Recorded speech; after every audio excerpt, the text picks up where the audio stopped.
Every time you unwrap a chocolate bar, you're holding the final product of a journey that began in the dense, tropical forests of West Africa. It's a story of labor, culture, trade, and transformation.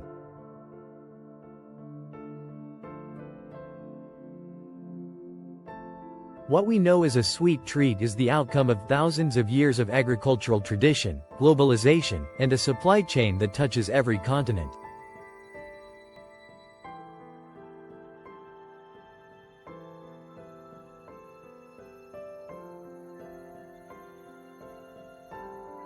But how does a cocoa pod become a creamy bar of chocolate sitting in a convenience store in Europe, Asia, or America?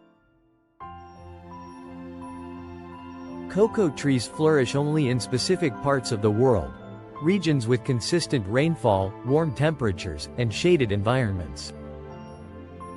This narrow equatorial belt is called the Cocoa Belt.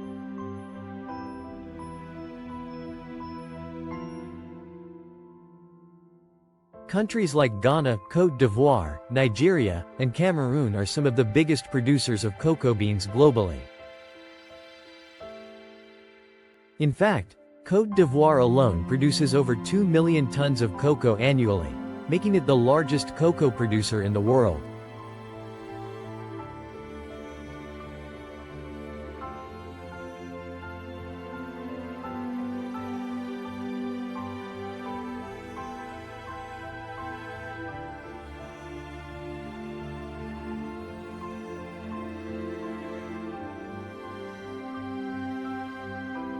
On these farms, often run by smallholder families, cocoa pods are carefully harvested by hand. This is delicate work. Farmers use machetes or curved knives attached to long poles to cut the pods without damaging the tree. Inside each colorful pod are the raw materials of the global chocolate industry, 20 to 50 cocoa beans nestled in a thick, sticky white pulp. But these beans are far from ready.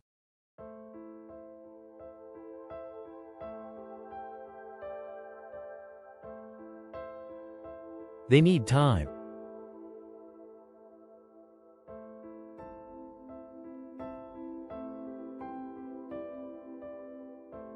They need chemistry.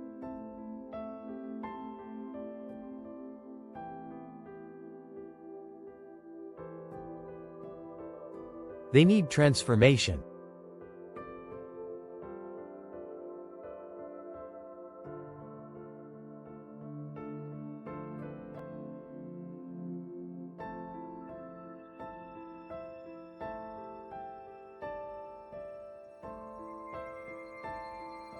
Fermentation is where the magic truly begins.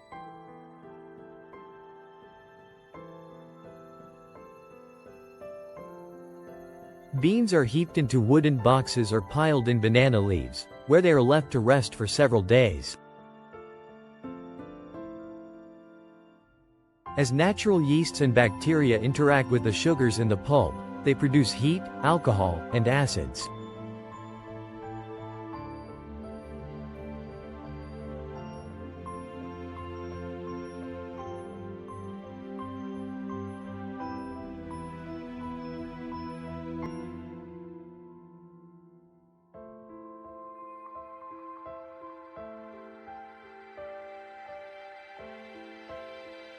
This natural microbial process breaks down the pulp and triggers complex chemical changes inside the beans. Flavor precursors are born. This stage is essential.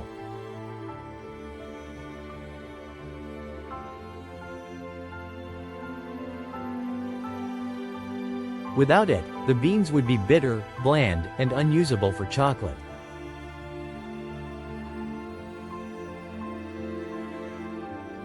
Once fermented, the beans are spread under the sun on mats, wooden platforms, or concrete floors. Workers constantly turn them with rakes or bare hands to ensure even drying.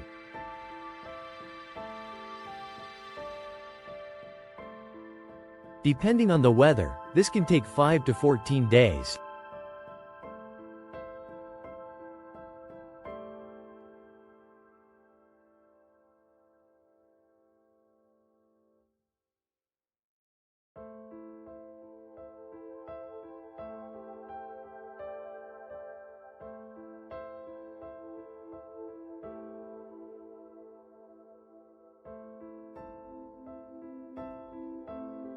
After drying, the beans are packed into large jute sacks and hauled to local collection centers or cooperative warehouses. There, quality inspectors test the beans for moisture, mold, and pests.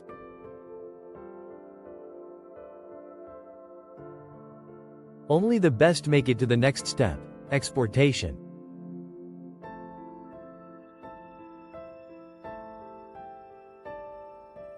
The beans are loaded into 20-ton shipping containers and sent to international ports: Rotterdam, Antwerp, New York, Singapore.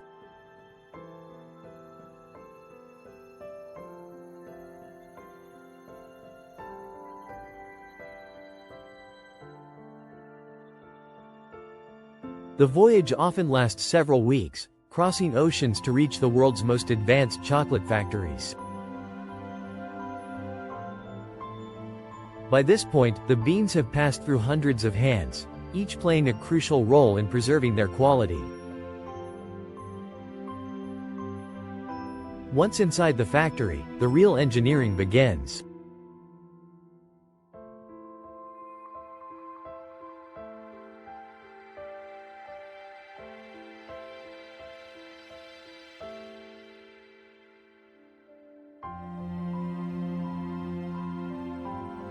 First, beans are roasted to develop aroma and enhance flavor.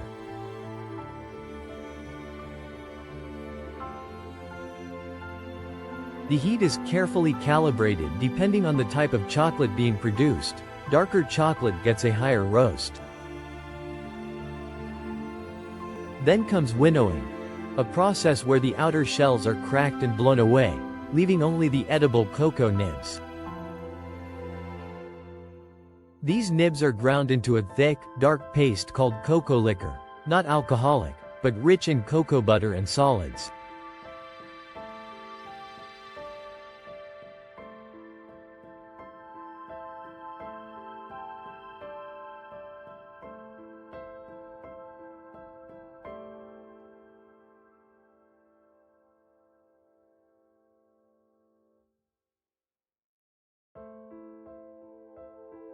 From here, the process branches out.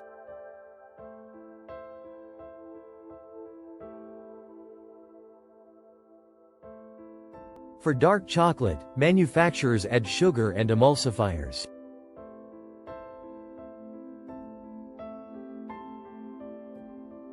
For milk chocolate, they blend in milk powder.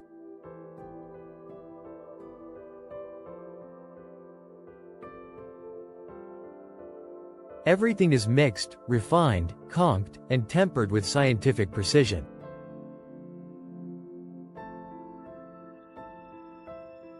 The result is poured into molds, cooled, wrapped, and sent off to stores.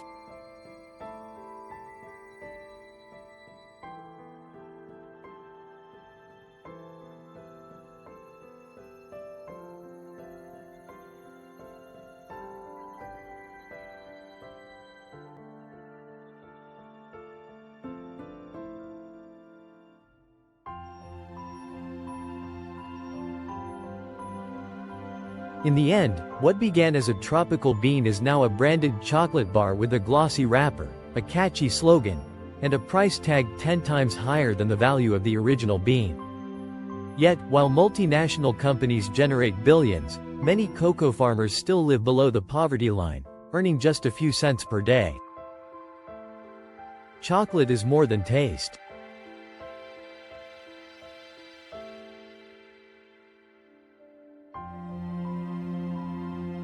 It's a symbol of celebration, love, comfort, but also of the economic imbalance in our food systems. Next time you enjoy chocolate, think of the journey behind it.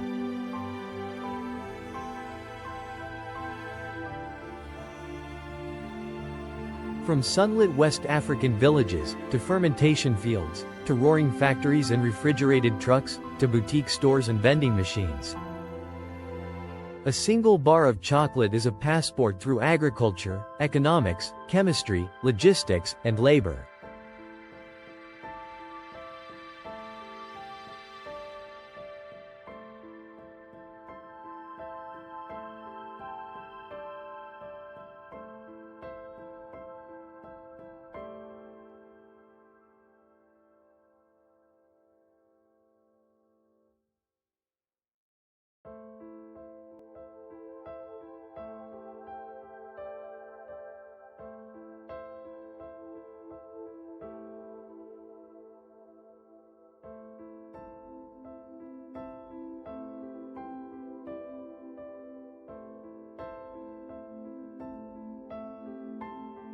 Every shirt you've worn, every bedsheet you've slept on, every soft cotton swab you've used.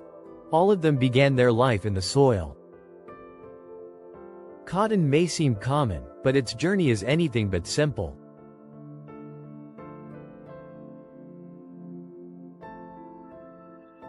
It's a story rooted in ancient agriculture, mechanized innovation, and massive global trade. The textile you casually wear is the product of a global industry worth over $300 billion. Let's trace its path.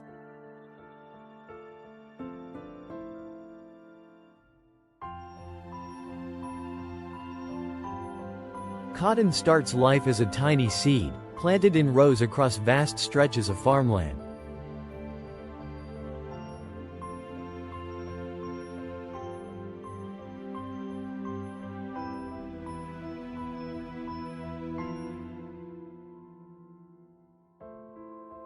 In countries like India, China, the US, Pakistan, and Brazil, cotton fields stretch as far as the eye can see.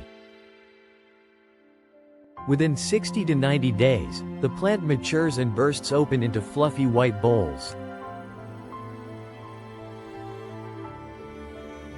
But cotton is a water-intensive crop.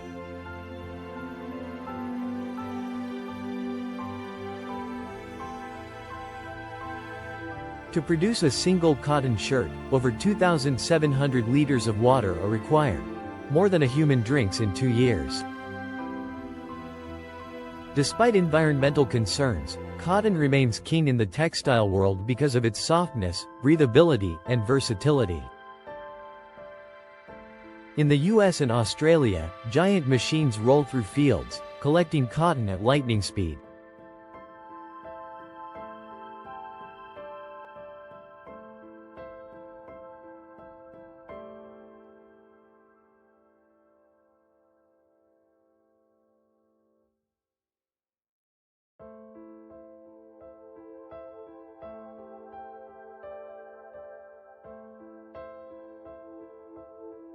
Elsewhere, like in parts of Africa and South Asia, cotton is still hand-picked, often by underpaid laborers or even children. After harvest, the cotton is taken to ginning factories, where powerful machines separate the seeds from the fibers. The result?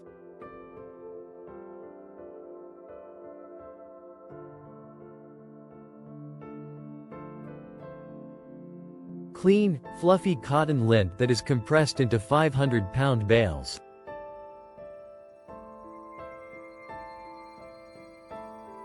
These bales are stored, graded, and tagged for transport, each marked by country, variety, and fiber quality.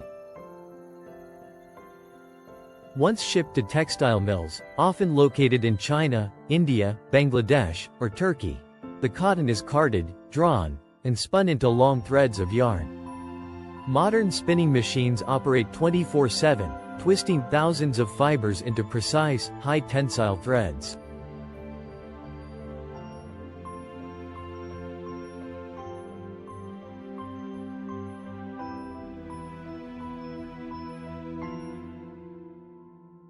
The strength and softness of these threads determine their final use. Bedsheets, jeans, socks, towels, t-shirts. This phase of production is intense.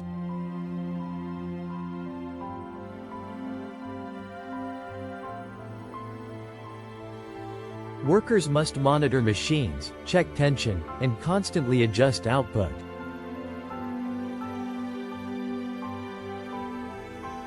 Even the smallest error can ruin entire batches.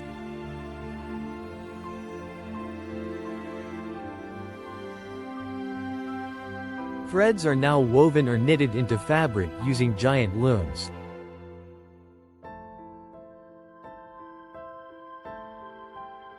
Some machines can weave hundreds of meters per hour, producing everything from delicate voile to thick denim.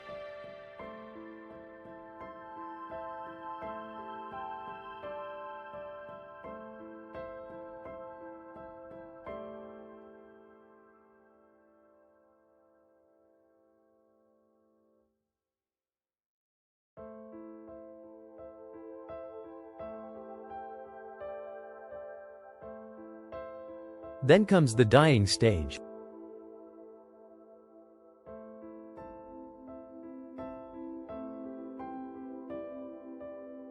Cotton fabric is submerged in enormous vats of colored water.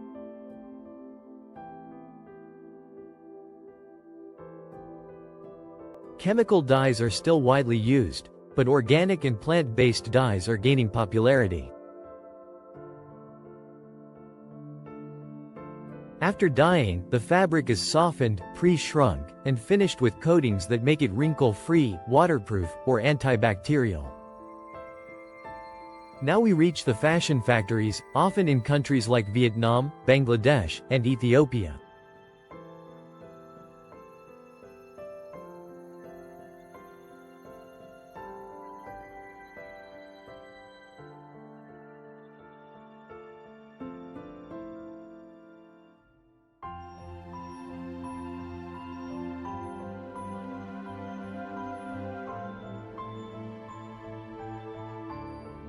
Here, hundreds of workers cut fabric based on templates, sew it into garments, and finish with zippers, buttons, or embroidery. Brands like H&M, Zara, and Nike rely on these facilities for mass production. A single shirt may pass through over 30 pairs of hands before reaching a store.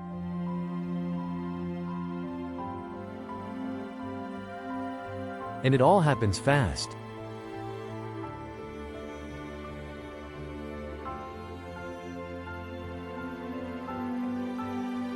From field to fashion rack?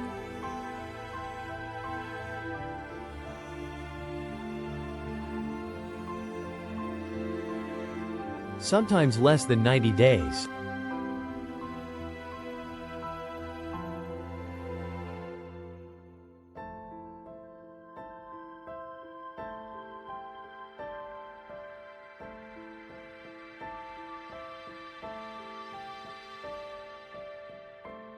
Today, cotton is evolving.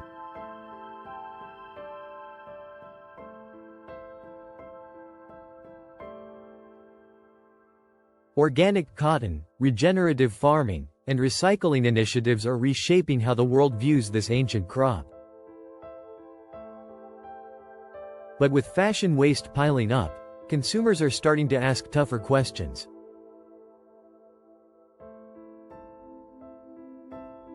Who made my clothes?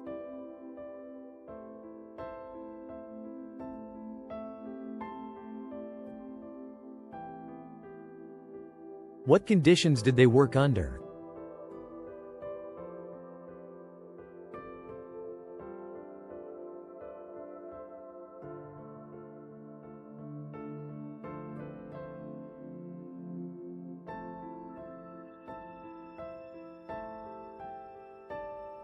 Can cotton be sustainable?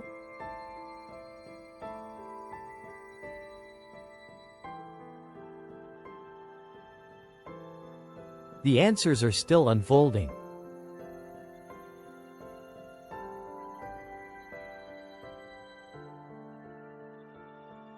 Cotton may feel soft to the touch, but behind every thread is a story of hard labor, innovation, and global trade.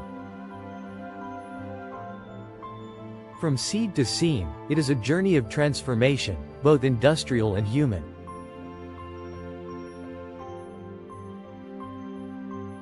So next time you wear a cotton shirt or wrap yourself in cotton sheets, take a moment to appreciate the journey.